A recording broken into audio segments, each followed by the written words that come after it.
Hello everyone, आज हम बात कर रहे हैं क्लास 10th साइंस एक नए चैप्टर की जिसका नाम है कार्बन एंड इट्स कंपाउंड्स। इस चैप्टर में हम लोग कार्बन के बारे में पढ़ेंगे, कुछ कंपाउंड्स और उसके कुछ प्रॉपर्टीज़ के बारे में, और इससे समझने की कोशिश करेंगे कि कार्बन इतना इंपॉर्टेंट क्यों है, जिसके बारे में हम लोग एक अलग चैप्टर पढ़ रहे हैं। कार्बन लगभग सभी चीज़ों में मौजूद है। चाहे हम कोई भी खाना खाएं, कपड़े पहने, दवाएं लें, या जो भी सामान आप यहाँ देख रहे हैं, इन सब में आप कह सकते हैं किसी न किसी तरीके से कार्बन मौजूद है। लकड़ी में, है ना, बेस पे, या कोई भी चीज़ आप देख सकते हैं, लगभग carbon is present directly directly in some of the other forms. इसलिए it is very very important and it is a unique element. इसमें बहुत सारी चीज़ें होती है जो हम आप सीखेंगे कि कार्बन क्यों खास बनाती है। इसके बहुत से कंपाउंड्स बनते हैं, हाइड्रोजन के साथ मिलकर बहुत से कंपाउंड्स बनते हैं। इसके बारे में हम लोग पढ़ेंगे। इसलिए कहीं ना कहीं कार्बन एक इम्पॉर्टेंट एलिमेंट है। और यहाँ तक कि लिविंग बींग्स में भी, चाहे प्लांट्स हो चाहे एनिमल्स हो, उनमें भी कार्बन मौजूद है किसी न किसी रूप में। ठीक है, तो लिविंग बींग्स में भी मौजूद है, प्लांट्स एनिमल्स में, और नॉन लिविंग थिंग्स में तो में भी है ही है। ठीक है ना, ये रीज़न है कार्बन को डिटेल में पढ़ने का। ओके, हमारे अर्थ क्रस्ट में, हमारी ज़मीन के लेयर में कार्बन मौजूद है इन the form of minerals and it is only 0.02%। कहने का मतलब ये है कि एटमॉस्फेयर में कार्बन डाइऑक्साइड के रूप में मौजूद होता है ये, और ये मौजूद होता है ओनली 0.03%। कहने का मतलब ये कि it is very very meagre in quantity, बहुत कम क्वांटिटी में मौजूद होता है। चाहे अर्थ क्रस्ट में हो, अर्थ क्रस्ट में किस किस फॉर्म में मौजूद होता है, मिनरल्स के फॉर्म में। It may be in the form of carbonate, it may be in the form of hydrogen carbonates, coal, petroleum, इन सब के फॉर्म में होता है ना। और एटमॉस्फेयर में ये 0.03% होता है कार्बन डाइऑक्साइड के फॉर्म में। ठीक है, जो एयर हम लोग लेते हैं oxygen, then we breathe out of carbon dioxide.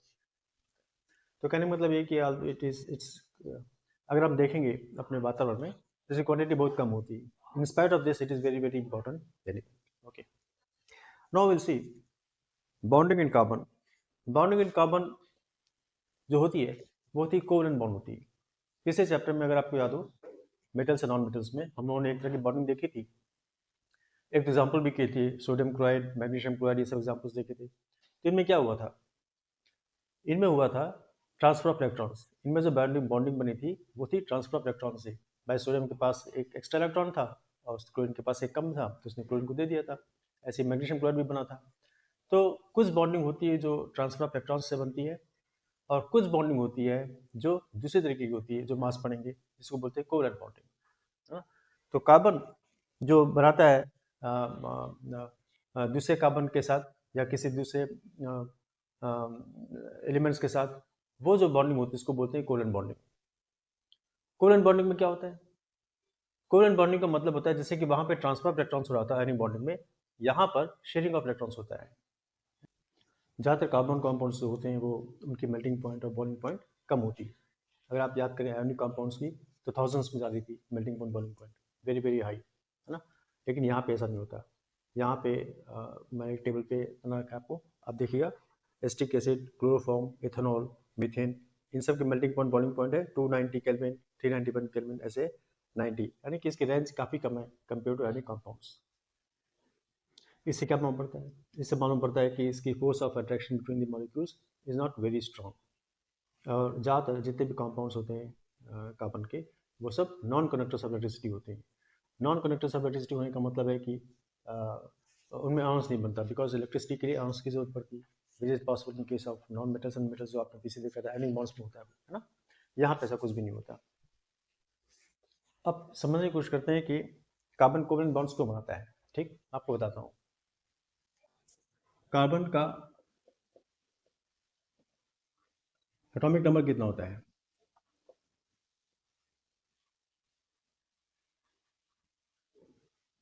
6। इसका इलेक्ट्रॉनिक कन्फिग्रेशन क्या होगा, K shell, L shell, M shell, 2 + 4 6, और आगे जरूरत नहीं पड़ी, है ना। तो फर्स्ट के में आ गया 2, एल में आ गया 4, 6 हो गए। अब देखिए इसका नियरेस्ट स्टेबल कन्फिग्रेशन कौन सा है, ये हीलियम का। हुँ? तो कार्बन का एटॉमिक नंबर 6 है। सबसे अब या तो ए 6 की 2 होता है सबसे पहले, तो 8 8 आता है सब सब में, हर एक में, है ना, लोअर कन्फिग्रेशन।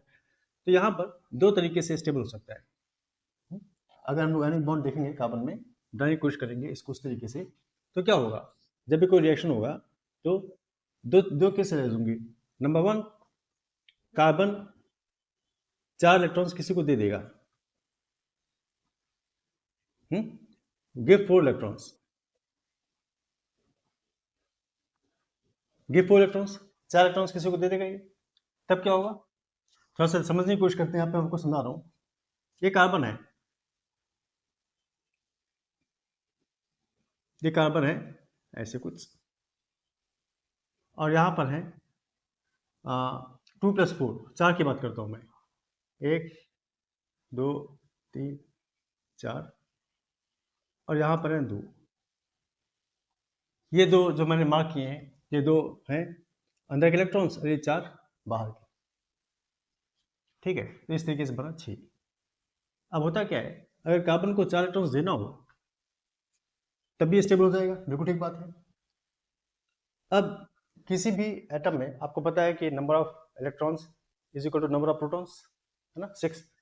तो इसका मतलब हुआ कि इसके इलेक्ट्रॉन्स कितने, इस इलेक्ट्रॉन्स हैं 2, और 4 6, और प्रोटॉन्स भी उतने ही होंगे, 4 2 6। तो जब 4 इलेक्ट्रॉन्स बाहर से मैं निकाल दूंगा इसको, तो यहाँ पे नंबर ऑफ प्रोटॉन्स कितने होंगे, इसके न्यूक्लियस में नंबर ऑफ प्रोटॉन्स कितने होंगे, नंबर ऑफ प्रोटॉन्स तो इसके होंगे 6, नंबर ऑफ प्रोटॉन्स 6 होंगे, और ये इलेक्ट्रॉन्स भी 6 हैं, बिल्कुल ठीक बात है। 4 इलेक्ट्रॉन आपको निकाल दिया, जब 4 इलेक्ट्रॉन निकाल दोगे, when 4 electrons are removed, then what happens, then it is not possible for this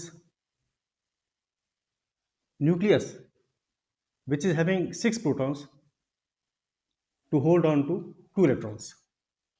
It is not possible for the nucleus of this carbon atom having 6 protons to hold on to only 2 electrons. Possible नहीं हो पाता, बराबर बराबर होते हैं तो balance बना रहता है, लेकिन वहाँ पे 4 कम हो गए, यहाँ पे खाली 2, यहाँ पे खाली 6 प्रोटॉन है, वहाँ पे 2 इलेक्ट्रॉन है।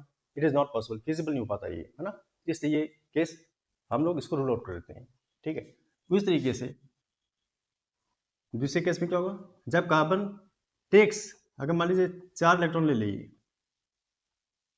4 इलेक्ट्रॉन ले ले, कोई इसको 4 दे दे, और तब क्या होगा, अगर कोई 4 दे दे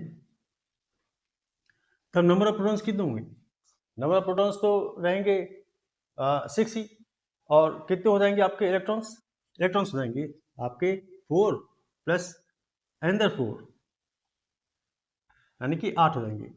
तो 8 इलेक्ट्रॉन्स और 6 proton, again balance will not be able to maintain the balance, है ना।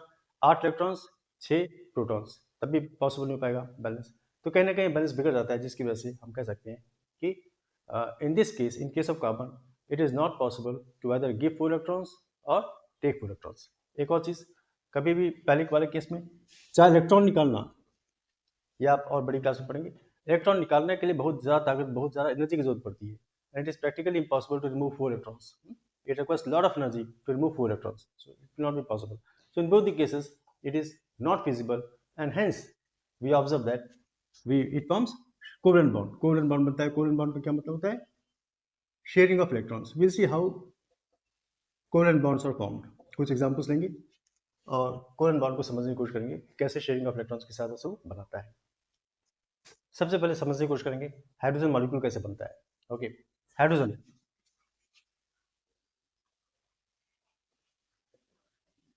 एटॉमिक नंबर कितना है हाइड्रोजन का, 1, एटॉमिक नंबर 1। इसका इलेक्ट्रॉनिक कन्फिगरेशन क्या होगा, खाली के शेल में एक 1 आ गया। अब एक हाइड्रोजन एटम अनस्टेबल, पिछली क्लास में बताया था मैंने आपको, गैप की सहायता से दोनों मिलेगा तब जाके बनेगा पूरा स्टेबल। ठीक है, तो यहाँ ये बात होती है। तो क्या हुआ यहाँ पर, अब एटॉमिक नंबर 1 है, के शेल में बना गया, तो 2 हाइड्रोजन एटम की जरूरत पड़ेगी। देखिए कैसे होता है, ये हाइड्रोजन एटम यहाँ पर है, इसके पास एक इलेक्ट्रॉन है ऐसे, ठीक है, एक दूसरा हाइड्रोजन एटम भी यहाँ पर आएगा, इसके पास भी एक इलेक्ट्रॉन है, ये दोनों आपस में मिल जाएंगे ऐसे, और मिल के फिर क्या होगा, ये हाइड्रोजन एटम जिसके पास एक इलेक्ट्रॉन है वो यहाँ पर रख देगा और दूसरा हाइड्रोजन एटम भी अपना इलेक्ट्रॉन यहाँ रख देगा। इससे क्या होगा, इससे आप देखेंगे कि ये हाइड्रोजन, ये दोनों इलेक्ट्रॉन्स इस हाइड्रोजन एटम के भी हैं और ये दोनों दोनों इलेक्ट्रॉन्स इस हाइड्रोजन एटम के भी हैं। इसको कहते हैं शेयरिंग ऑफ इलेक्ट्रॉन्स। ये होती है शेयरिंग। शेयरिंग का मतलब होता है कि ये दोनों दोनों को हो गए।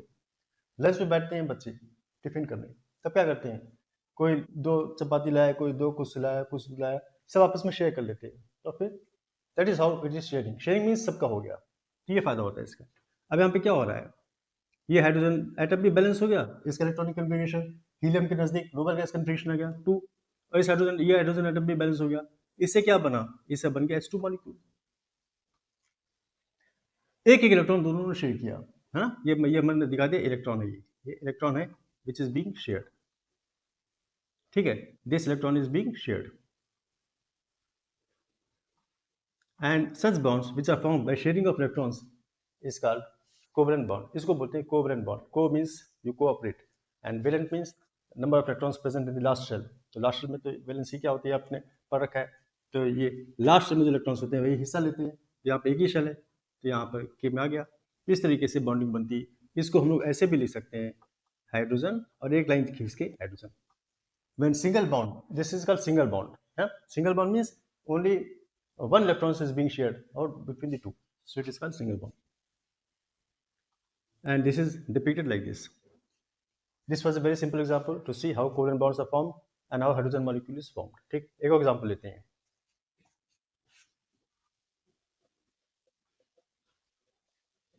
एटॉमिक नंबर क्लोरीन का कितना है, 17। इसका इलेक्ट्रॉनिक कन्फिग्रेशन क्या होगा, K shell, L shell, M shell, 2 + 8 + 17। ठीक है ना, एटॉमिक नंबर 17 है, 2 + 8 10 + 17 हो गया। अब आइए, अब देखिए कौन इलेक्ट्रॉन्स हिस्सा लेंगे, जो लास्ट शेल में होते हैं, है ना। इसको बोलते हैं जो लास्ट शेल में होते हैं ये हिस्सा लेंगे। ठीक है ना। तो अब दो क्लोरीन एटम मिलकर बनेंगे क्लोरीन मॉलिक्यूल। तो कैसे होगा, ये साथ देखिए क्या होगा, 1 2 3 4 5 6। ठीक है, ये शायद आपको नजर ना आए, मैं इसको बड़ा कर देता हूँ। 1 2 3 4 5 6। एक क्या करेगा, ये यहाँ रख देगा। और दूसरा क्लोरीन एटम आ गया यहाँ पर, ये क्या है, 1 2 3 4 5 6, और एक जो है वो ये यहाँ रख देगा साथ। इससे क्या हुआ, इससे हुआ कि ये भाई इसका भी हो गया और ये इसका भी हो गया। देखिए ध्यान से, 1 2 3 4 5 6 7 8, 1 2 3 4 5 6 7 8। 8 is the octet arrangement that now they have been successfully able to gain। और इसको हम लोग क्या करेंगे, इसको क्या लिखेंगे, इसको लिखेंगे Cl dash Cl because both have shared single pair of electrons and a chlorine molecule is formed. These are chlorine molecules formed. So this is this kind of bond formed is called covalent bond। ये देखो ऐसे बन गया chlorine molecule। इसकी थोड़ी practice करने की पड़ेगी आपको, लिख के जैसे मैं कर रहा हूँ, और इसकी प्रैक्टिस करेंगे, एग्जाम में आता भी है, तो you will be able to do it. ठीक, दूसरा एग्जाम्पल देखते देखते क्या है नेक्स्ट। इसको हम लोग इलेक्ट्रॉन डॉट स्ट्रक्चर भी बोलते हैं। This also called electron dot structure.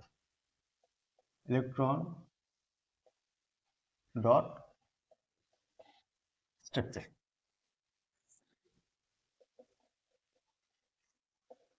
ठीक है ना, इसको मैं डॉट के तरीके से भी दिखा सकता हूँ और ऐसे भी दिखा सकता हूँ, कोई फर्क नहीं पड़ता। कभी कभी हम लोग ऐसे भी दिखाते हैं, लेकिन ये छोटा पड़ता है तो मैंने आपको दिखाया नहीं, है ना।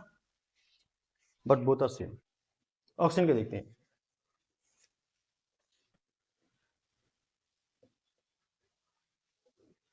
Atomic number 8। Electronic configuration K shell L shell 2 6 8। अब देखिए, अब मैं क्या करूँगा, अब यहाँ पे कैसे बनेगा देखिए ध्यान से। ये एक ऑक्सीजन आइटम है, ये लोग हिस्सा लेंगे बॉन्डिंग में।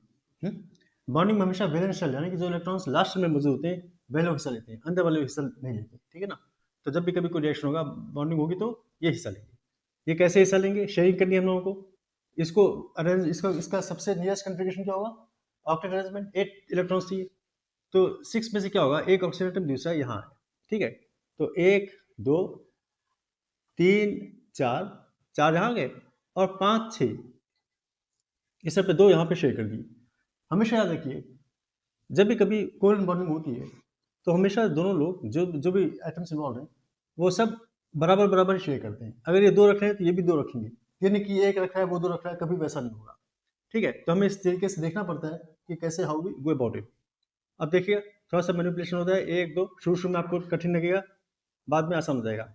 मैंने कैसे एडजस्ट किया देखिए, it requires a bit of practice. 6 था तो 4 तो ये अपने पास ही और 2 इन्होंने रख दिया।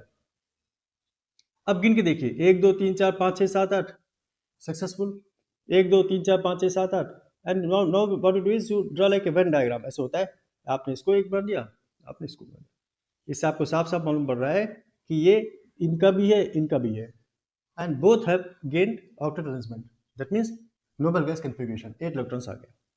सो this can be written like this. Now देखिए इस केस में क्या हो रहा है, 2 इलेक्ट्रॉन शेयर, इन्होंने 2 दिए इन्होंने 2 दिए, तो 2 दिए 2 दिए तो क्या करेंगे हम लोग, 2 लाइन खींचते हैं। 2 लाइन खींचने का मतलब है this is called double bond, double bond because 2 electrons have been shared, 2 pairs have been shared. So this is called double bond. This is called double bond, and this is how oxygen molecule is formed. ऐसे में, ठीक है ना? I hope you have understood. और कोई confusion होना नहीं चाहिए इसमें। ये एक हाइड्रोजन, ये हाइड्रोजन और ये ऑक्सीजन, ठीक है। हाइड्रोजन के पास एक ही होता है, दे दिया इसने। इस हाइड्रोजन के पास, हाइड्रोजन अपना एक, चलो इसका भी बना लेते हैं, 1 2 3 4। आइए देखिएगा ध्यान से देखिए क्या कर रहा हूँ मैं।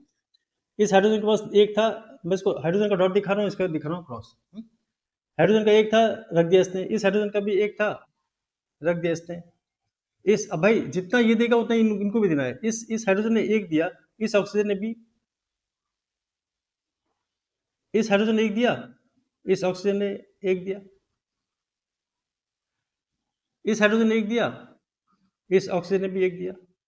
अब देखिए अब क्या हो रहा है, 2 मिल गए इसको, कोई टेंशन नहीं। इसका भी 2 हो गया, कोई टेंशन नहीं।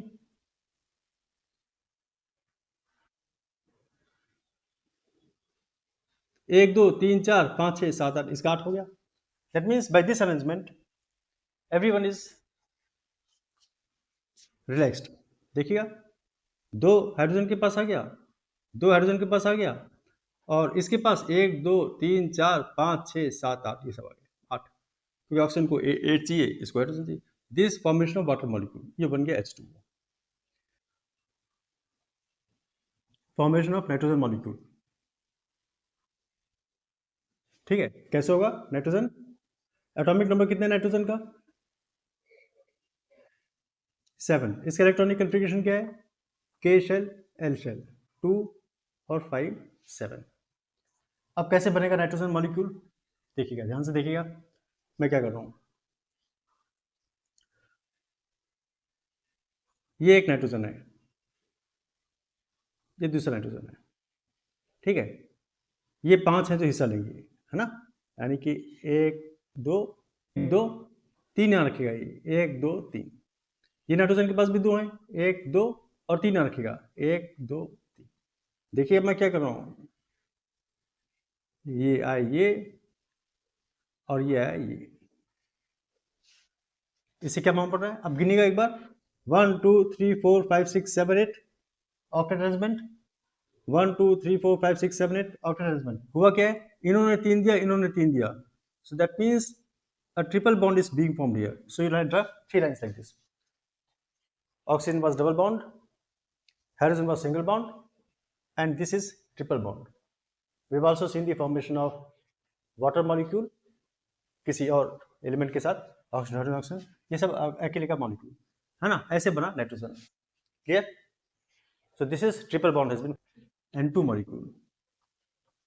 That is how N2 molecule is formed. Formation of hydrogen. ये सब एग्जाम में आता है, ये सब इंपॉर्टेंट क्वेश्चंस हैं। Let us look at the formation of methane. Methane का फटाफट देख लेते हैं, फॉर्मूला कैसे होगा, फटाफट देखते हैं। Is very interesting. Formation of methane देखते हैं। मीथेन। मीथेन का फॉर्मूला क्या है? CH4। अब देखिएगा यहाँ पे C भी इन्वॉल्व है और H भी इन्वॉल्व है। CS दोनों का हम लोगों ने देख लिया कैसे होता है, इसको करके देखते हैं ऐसे। यहाँ लिखो CH4, CH4 यानी कि बीच में आएगा C, एक H यहाँ, एक H यहाँ, एक यहाँ और एक यहाँ। इस हाइड्रोजन ने, भाई हाइड्रोजन के पास जो है एक ही है तो रख देगा अपना ऐसे, ये हाइड्रोजन रख देगा, सबका अपना हाइड्रोजन अपना अपना काम कर दे पूरा, रख दिया। अब कार्बन क्या करना है? कार्बन के पास कितने होते हैं? कार्बन का एटॉमिक नंबर कितना होता है? 2+4 6 होता है। के शेल एल शेल 4 है इसके पास, तो एक यहाँ रख देगा अपना, एक यहाँ रख देगा, एक यहाँ रख देगा, एक यहाँ रख देगा। कोवलेंट बॉन्डिंग में क्या होता है कि कोई भी बीच में रखे तो बाकी लोगों को भी उतना रखना पड़ता है, तो उन्होंने रखा तो इनको भी रखना है। अब देखिएगा क्या हो रहा है यहाँ पर, ये हाइड्रोजन एटम को आप ऐसे बनाएंगे, इसका काम हो गया बैलेंस। ये भी आफ्टर अरेंजमेंट गेन कर लिया, इसने भी आफ्टर अरेंजमेंट गेन कर लिया और इसने भी आफ्टर अरेंजमेंट गेन कर लिया। लेकिन कार्बन के पास क्या है? एक, चारों थे, चारों दे दी उसने। अब क्या हुआ? ये बन गया आपका। अब देखिए कार्बन को, देखिए बाकी सब तो बैलेंस हो गए, कार्बन को देखो, 1 2 3 4 5 6 7 8, after arrangement has been gain. This is the formation of CH4 और मीथेन मॉलिक्यूल, ठीक है ना, ऐसे बनता है। तो आपको क्या क्या पता, चीज़ें पता होनी चाहिए इसको जब भी कभी ड्रा करें। आपको पता होना चाहिए, आपको एटॉमिक नंबर पता होना चाहिए और ये इलेक्ट्रॉनिक कन्फिग्रेशन पता होना चाहिए। उसके बाद आप लॉजिकली इसको ऐसा डायग्राम बनाएं कि आप देखें कि हर कोई बैलेंस हो जाए। चीज़ों का पता होना बहुत ज़रूरी है।